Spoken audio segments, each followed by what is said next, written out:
भाग्यविजय आमच्या विशेष कार्यक्रमात ब्रेक नंतर पुन्हा एकदा तुम्हा सगळ्यांचं मनपूर्वक स्वागत। आपल्या सोबत आहेत औरंगाबादचे डॉक्टर विजय चाटोरीकर आणि हो माझ्या लक्षात आहे मेल्सची वेळ झालेली आहे। आपण मेल्सच्या प्रश्नांची उत्तरे सरांकडून जाणून घेऊयातच। परभणीवरून राधिका यांचा ईमेल आलाय आणि त्यांनी असं म्हटलं की सर आम्हाला लक्ष्मी प्राप्ती आणि सुख समृद्धीसाठी काही उपासना किंवा काही उपाय आहेत का तर ते सांगा। राधिकाने तिची कुंडली सुद्धा दिली आहे। निश्चितच या राधिका ज्या आहेत मी तुला आपण यापुढे पण लक्ष्मी योगाचा एक एपिसोड घेणार आहोत, खास लक्ष्मी पूजनाच्या दिवशी घेणार आहोत। तर त्यामध्ये हे सगळे उपाय मी सांगणार आहे। तरी पण ह्यांची पत्रिका माझ्या समोर आहे। त्यांचं वृषभ लग्न असून यांची जी रास आहे ती मेष आहे। आता आपण जेव्हा लक्ष्मी योग पाहतो ना त्याच्यामध्ये आपल्याला लाभ स्थान, दशम स्थान, धनस्थान म्हणजे द्वितीय स्थान ह्याचा अभ्यास करणं फार गरजेचं असतं। त्यांच्या लाभ स्थानामध्ये शुक्र गुरुच्या घरात मीन राशीचा चांगला बसलेला आहे। त्यासोबतच त्यांच्या कर्मस्थानामध्ये शनीच्या घरामध्ये मंगळ आहे। त्याच्यामुळे थोडं आर्थिक अडचणीमध्ये सातत्य नसतं, कन्सिस्टन्सी नसतं। म्हणजे कधी पैसे येतात तर भरपूर येतात, मग मध्येच एकदम स्टॉप होऊन जातं, मग अशा अडथळे येत राहतात, पैसा कमी जास्त होत राहतो। तर यासाठी यांनी जर शनीचं रत्न नीलम आणि त्यासोबत पाचू रत्न धारण करायचं। त्यासोबतच घरामध्ये यांनी लक्ष्मीचा मी मंत्र प्रत्येक वेळेस सांगत असतो आणि श्री शुक्ला महाशुक्ला निवासी श्री महालक्ष्मी नमो नमः हा मंत्र त्यांनी रोज 108 वेळेस म्हणायचा किंवा 21 वेळेस निदान तेवढा तरी म्हणायचा, की जेणेकरून लक्ष्मीची प्राप्ती होते। घरामध्ये स्वच्छता ठेवणं फार गरजेचं असतं आणि त्यामुळे लक्ष्मी वृद्धी होते। आणि धनलाभ होण्यासाठी यांनी पारस श्रीयंत्राची स्थापना घरात केली तर अतिशय उत्तम होऊ शकतं। नक्कीच आपला पुढचा जो ईमेल आहे तो मुंबईवरून संगीता यांनी पाठवलाय आणि त्यांनी असं म्हटलंय की आमच्या दोघांमध्ये म्हणजे पती पत्नीमध्ये खूप मतभेद आहेत, तर ते मिटवण्यासाठी काही उपासना काही उपाय तुम्ही सांगू शकता का? संगीता यांनी त्यांची कुंडली सुद्धा दिली आहे। हा निश्चित ह्यांच्या आपण कौटुंबिक जे प्रश्न आहे यांचा, तर आपण जेव्हा पती पत्नीमध्ये वैचारिक मतभेद जे असतात, पती सुख किंवा पत्नीचं सुख पाहताना आपण सप्तम स्थानाचा, पंचम स्थानाचा आणि नवम स्थानाचा जास्त विचार करत असतो।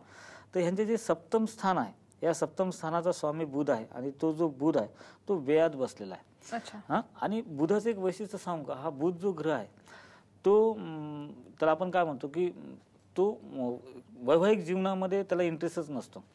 हा त्याच्यामुळे तो रोमॅन्टिक नाही, त्याला त्या बाबतीमध्ये काही इंटरेस्ट नसतो। तो काय करतो की मग त्या बाबतीमध्ये थोडं दुर्लक्ष करतो। त्यामुळे दोघांमध्ये वैचारिक मतभेद निर्माण होतात की जे अटॅचमेंट असायला पाहिजे ते अटॅचमेंट राहत नाही। तर आणि बुध जेव्हा स्वामी सप्तमाचा आहे तेव्हा जो लाईफ पार्टनर असतो तो स्वतःला खूप हुशार समजत असतो आणि तो डॉमिनेटिंग नेचरचा मिळतो सहसा। मग त्यामुळे काय होतं की तो सतत डॉमिनेट करत राहतो, त्यामुळे मानसिक त्रास पण वाढतो तिथे, मग त्याच्यामुळे फिजिकल प्रॉब्लेम पण क्रिएट होतात। ह्या दोघांचे वैचारिक मतभेद कमी होण्यासाठी आणि विशेष म्हणजे ह्यांच्या कुंडलीमध्ये गुरु फार छान बसलेला आहे, तो भाग्यामध्ये नवम स्थानामध्ये सिंह राशीमध्ये बसलेला आहे। तर निश्चितच ह्यांनी जर पुष्कराज आणि त्यासोबत सूर्याचं रत्न माणिक, कारण ते भाग्याचा स्वामी सूर्य आहे, ते जर धारण केलं तर निश्चित ह्यांच्या कौटुंबिक जीवनातले प्रॉब्लेम सॉल्व्ह होऊ शकतात। आणि याआधी पण मी एक उपाय सांगितलेला आहे, तू नव्हतीस तेव्हा, मला वाटतं तू सुट्टीवर होती तेव्हा मी एक उपाय सांगितलेला आहे। जर पती पत्नीमध्ये सातत्यानं भांडणं होत असतील आणि पत्नीचा स्वभाव थोडा रागीट असेल तर तेव्हा पतीने एक उपाय करायचा आहे की एका मंदिरामध्ये जायचं, जाताना 2 वेण्या घेऊन जायचं सोबत।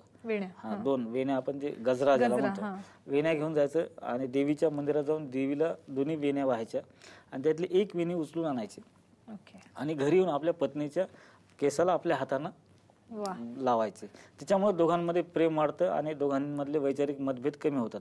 तसंच पतीचा स्वभावामुळे त्रास होत असेल तर पत्नीनं 2 अत्तराच्या बाटल्या घ्यायच्या, सेंटच्या बाटल्या घ्यायच्या, मंदिरात द्यायच्या, देवाला दोन्ही व्हायच्या, त्यातली एक उचलून आणायची आणि ते अत्तर कापसाच्या बोळा लावून स्वतः आपल्या पतीच्या कानामध्ये ते बोळा ठेवायचा किंवा पतीला लावायचं ते अत्तर। त्याच्यातून दोघांमध्ये एक अटॅचमेंट तयार होईल आणि दोघांचा संसार सुखाचा होऊ शकतो। नक्कीच वा, खूप छान सरांनी मार्गदर्शन केलेले आहे तुमच्या ईमेलसाठी। वेळ कमी आहे त्याच्यामुळे मला थांबावं लागतंय। जे बाकीचे ईमेल्स आलेले आहेत त्या सगळ्या ईमेलच्या प्रश्नाची उत्तर आपण पुढच्या एपिसोडमध्ये घेणार आहोत।